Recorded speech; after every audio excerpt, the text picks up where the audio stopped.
heater rheostat resistor has also been disconnected. And basically, these guys should have it all running in about 20 minutes. On the highway, the engine churns away at 3,500 RPM, giving rise to a great deal of engine noise.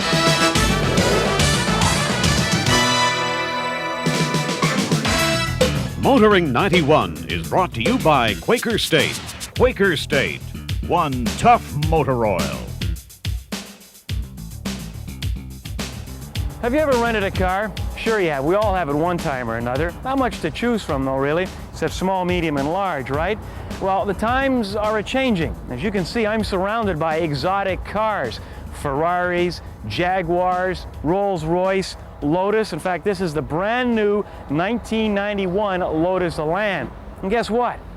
They're all for rent, but for a price. And I'll tell you more about that later on. But first, we're going to join Steve Grand, who recently took in a competition. But this wasn't a sporting event. This contest involved future mechanics.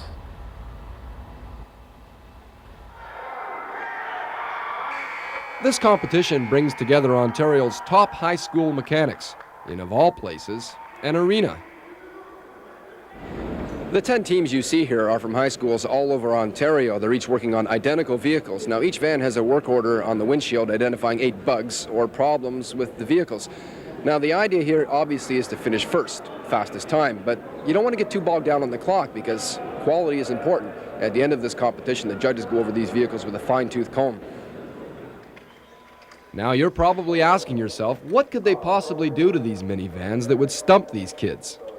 Okay, gentlemen, basically what we've done is we've disconnected the brake light bulb on the left rear of the car. The hatch, the light bulb in the hatch has been removed. We removed 2 fuses, one for the heater and one for the 4-way flasher. We also removed the 4-way flasher and replaced it with a defective relay.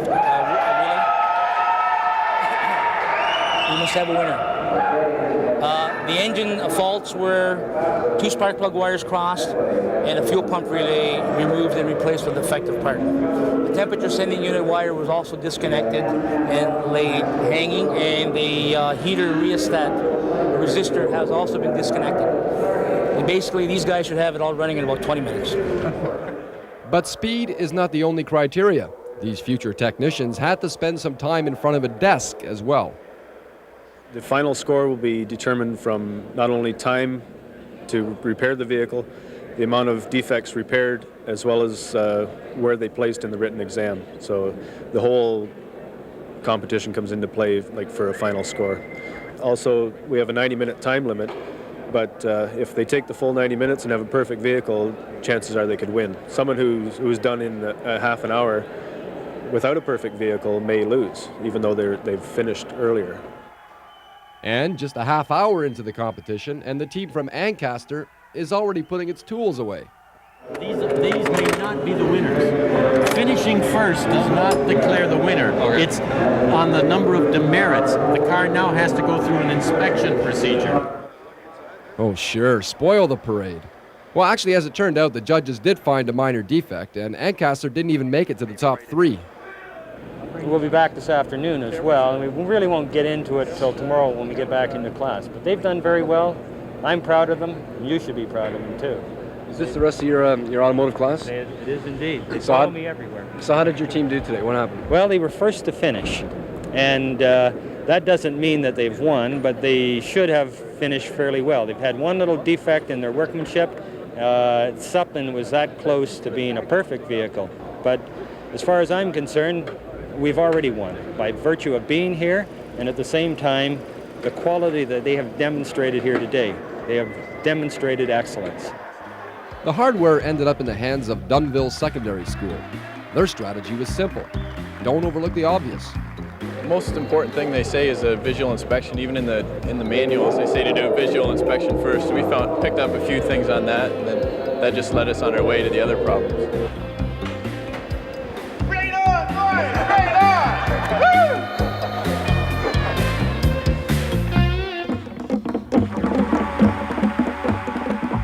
The war-torn nation of Kuwait has ordered 400 vehicles from Land Rover worth almost $20 million. In addition, the country has placed an option on 2,000 more vehicles, translating into another $100 million. Land Rovers have long been popular in the Gulf, and the firm was quick to dispatch a special sales task force to the region just days after hostilities came to an end. Off-road, the Sidekick handled all Mother Nature could throw at it with great ease. The amount of traction offered by the four-wheel drive system and tyres was very good, even in the sloppy going we encountered.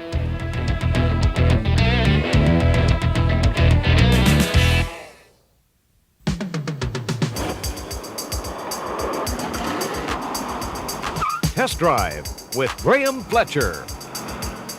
Many people still associate the Suzuki nameplate with motorcycles when in fact they've been involved in the automobile business for a good number of years.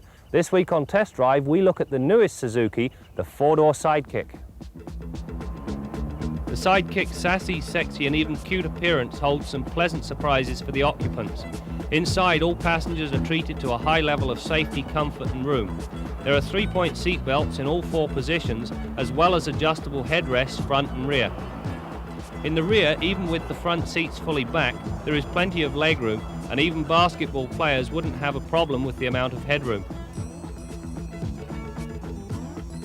From the driver's seat, you are treated to a panoramic view of the road. All driving controls are well placed and readily operated. The dash is a comprehensive analog affair that is easy to read and interpret, notwithstanding my pet peeve. The front seats are worthy of mention because of the high degree of comfort and support they provide. With the rear seats in the upright position, the storage space is rather limited. However, fold the seat up and you double the usable floor space from 20 to 40 inches. Retrieving anything stored in the rear is easy thanks to the large tailgate, and the fact that the tailgate lock operates all other door locks is a thoughtful and welcome feature. Power for the Suzuki comes from a 1.6-litre overhead cam 4-cylinder engine that produces 80 horsepower and 94 pounds-feet of torque. Both these figures are on the low side, meaning that even in brisk city traffic you have to push the engine to keep pace. On the highway, the engine churns away at 3,500 RPM, giving rise to a great deal of engine noise. In short, the Sidekick is in need of a larger, more potent engine. Now, the grapevine has it that Suzuki is working on a larger 2-litre engine that could debut as early as the '92 model year. The new 4-door Sidekick weighs 350 pounds more than the 2-door. While the additional weight compromises performance, it and the extended wheelbase improve the ride and handling qualities a lot. The whole vehicle feels a lot smoother on straight roads and more stable in corners.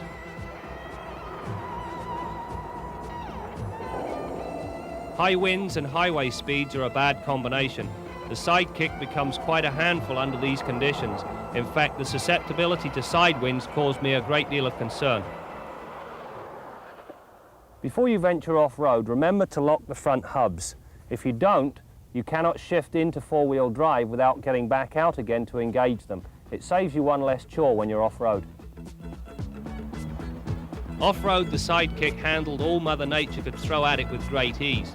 The amount of traction offered by the 4-wheel drive system and tyres was very good, even in the sloppy going we encountered. Having said that, I still think the 4-wheel drive system is best utilised combating bad on-road conditions rather than the ones found off-road.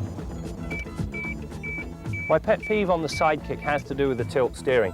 When you drop the steering wheel down to where it's comfortable, the steering wheel rim successfully blocks off all of the warning lights, meaning you have to lift it back up again. The result is that the tilt feature is rather redundant. Anyway, having said that, let's go to the scoreboard for a final rundown on the 1991 Suzuki Sidekick. The extra weight found in the 4-door Sidekick combined with the rather meagre 80 horsepower equals 0 to 100 km/h times of 14.5 seconds. Slow by any standards. In fairness, the automatic transmission doesn't help matters. The power front disc brakes and rear drum brakes provided straight short stops that averaged 123 feet from 80 km/h. An unexpected plus is the anti-lock feature found on the rear brakes. This ensures the rear end doesn't slide out on you if you jump on the brakes in mid-corner. The additional weight and extended wheelbase of the 4-door model certainly help things in the handling department. Having said that, the ride is still very truck-like and overly firm. Thankfully though, the Sidekick, unlike the Samurai, feels stable in corners. There is a fair amount of wind noise evident at highway speeds, but this is usually drowned out by the amount of engine noise. On longer trips, the noise becomes very monotonous and fatiguing. We average 10.9 litres per 100 kilometres or 26 miles per gallon, which is a lot lower than I expected. The lack of power and amount of engine noise spoil what could be a very nice vehicle. For me, this car doesn't have what it takes to be considered a primary mode of transportation.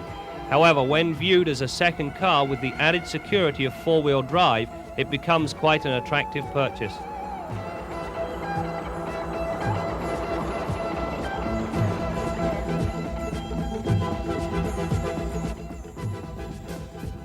As you can see, there are 5 intake runners on this engine, meaning it's a 5-cylinder engine. Why 5 cylinders? Well, Honda didn't want the length and weight associated with an inline 6, nor did they want the inherent roughness of a large displacement 4-cylinder. The logical choice was a straight 5. You know, it doesn't take too much to rebuild a unit like this. I'm surprised that a lot of guys pay an awful lot of money to have an outside rebuilder put something like this together for them.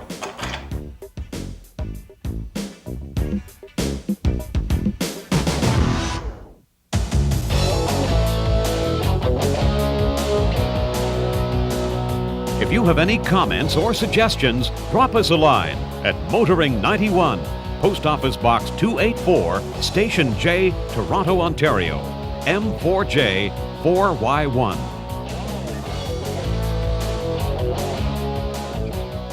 We're back at Rodeo Drive in downtown Toronto, and with me right now is Dominic Condello, the general manager.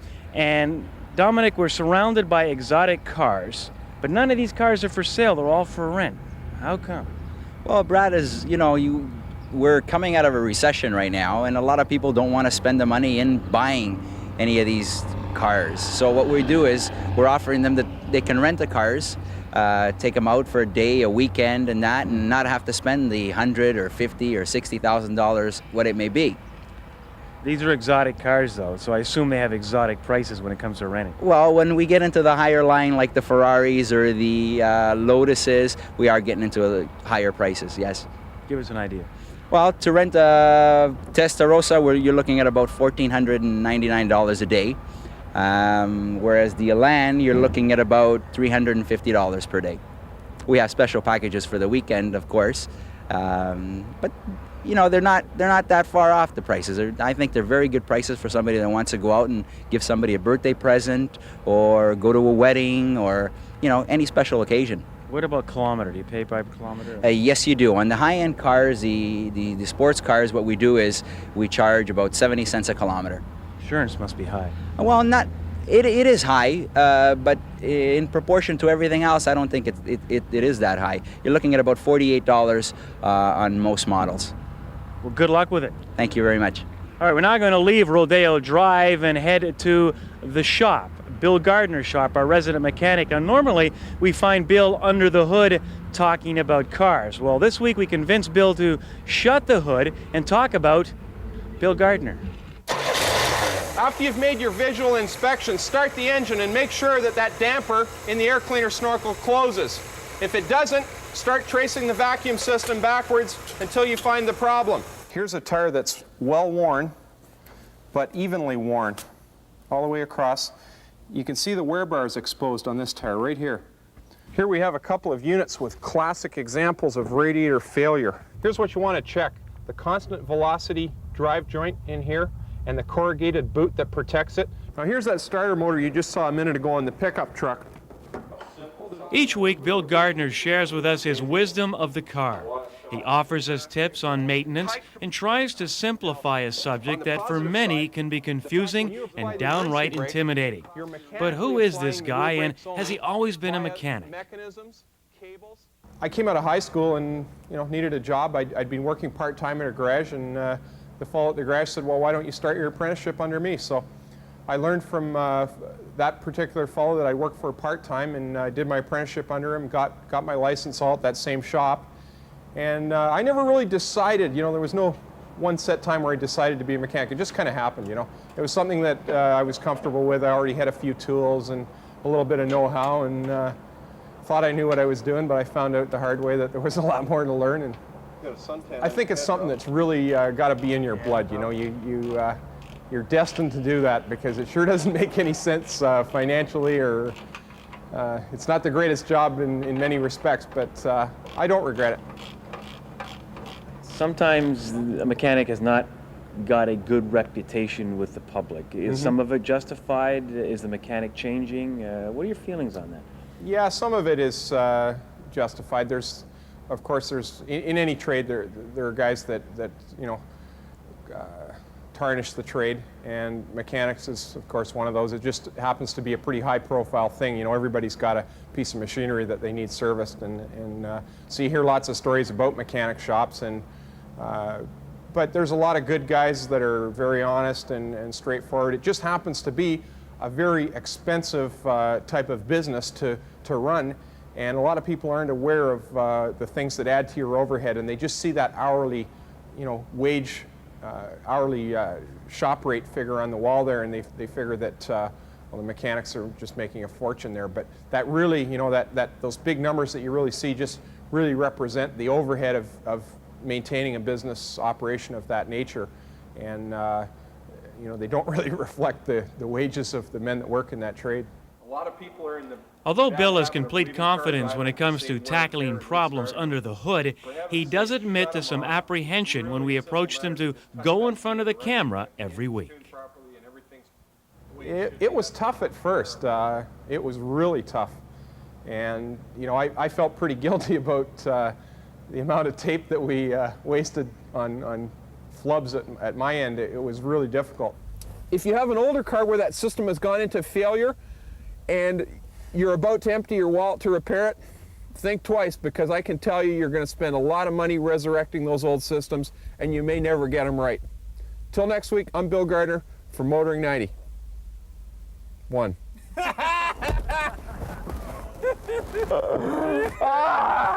Now, before we can remove the trim panel, it's necessary to remove some of the hardware that protrudes through that panel. For example, this lock knob has to come off, and we're going to have to remove these little decorative covers from the pull straps.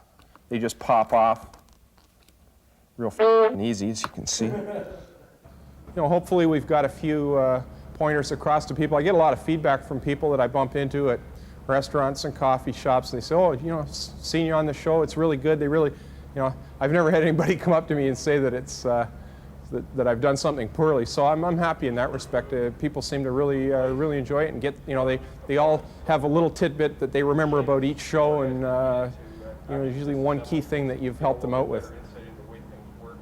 What's the best piece of advice you can give the consumer, anybody who owns a car today? Do as much as he can for himself. In other words, take an active interest in your car. You know, buy a shop manual, as we mentioned earlier. Get a few simple tools and try and do the simple maintenance operations on your car, because there's an awful lot of things a guy can do himself. And you know, nobody's going to care for your car the way you are. You know, I mean, you've got the time and the interest to do everything right. You can maintain tire pressures, you can check filters, there's 100 different things you can do on a car that will keep, you know, maintain that car in good shape. So if you can eliminate a lot of those things that many people pay other guys to do. You know, I don't know how many times we get cars in for brake and suspension work that have really soft tires. There's no excuse for a guy driving around on really soft tires. That's something he should be maintaining himself. But, you know, obviously when the car's in for that kind of work, we have to address that situation. We find ourselves doing all kinds of tasks that owners really should be taking an interest in. And if they did, boy, they'd save a lot of money.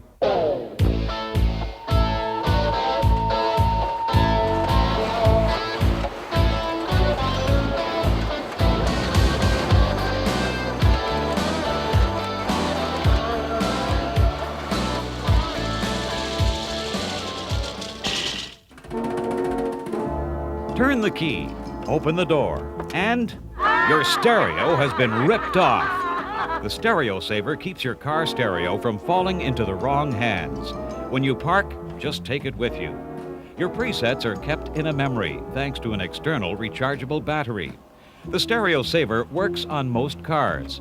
Assembly is easy enough, and you might want to use that new hole you've created in your dash for storage.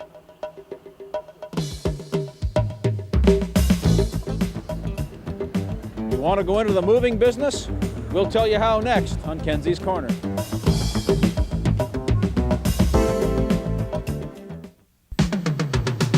Kenzie's Corner with Jim Kenzie. I don't know how many times you have moved. Once was plenty for me. But in today's tough economic climate, the temptation is strong to rent your own truck and do it yourself. I mean, it's easy. You just throw a credit card at them, show them a driver's license, and you too can be sitting in the truckers only section of the truck stop. In fact, you can rent a truck as big as this one on a regular driver's license, and nobody will even check you out to see that you know what you're doing. But wait a minute, this ain't no Honda Civic. I know people who live in houses smaller than this thing. You could run over a Volkswagen with a truck like this and not even know it until you start picking pieces out of the grill. And you could get a 10-year contract playing rock hockey in the big arena for vehicular manslaughter if you picked a pedestrian off with one of these mirrors.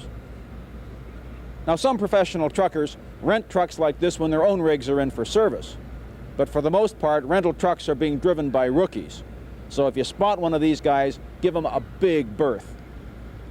If you're a first-time big rig driver yourself, whether it's a truck or perhaps a motorhome on your summer vacation, spring for a couple of extra hours on the rental contract.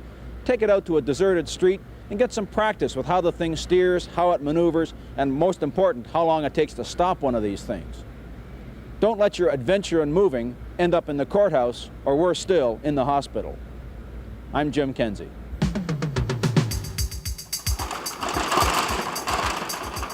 Next week on Motoring 91.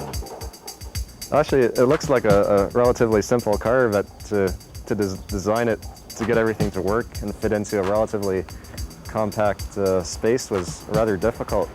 Well, the steering was a trick too. We couldn't really, the cockpit was so small that we couldn't really fit a steering wheel in it. So all we have is this simple lever which actuates these two wires. And all the driver has to do to steer is push it forward and then pull back. And these wires pull on this parallelogram system here. And moving the lever tilts the rear wheel a few degrees each direction. And that is enough for the car to make it around the racetrack.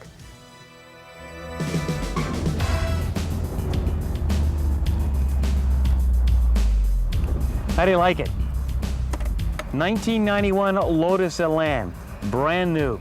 And for $400 a day and 70 cents a kilometer, I couldn't resist it. But I am a sort of thrifty kind of guy, so I figured the best way to save money on this deal is to drive this car home, put it in my driveway, sit on the porch, and dream. Anyway, I'm off to buy a lottery ticket, so we'll see you next week as we bring you more stories on cars and the people who drive them. Motoring 91 has been brought to you by Quaker State. Quaker State, one tough motor oil.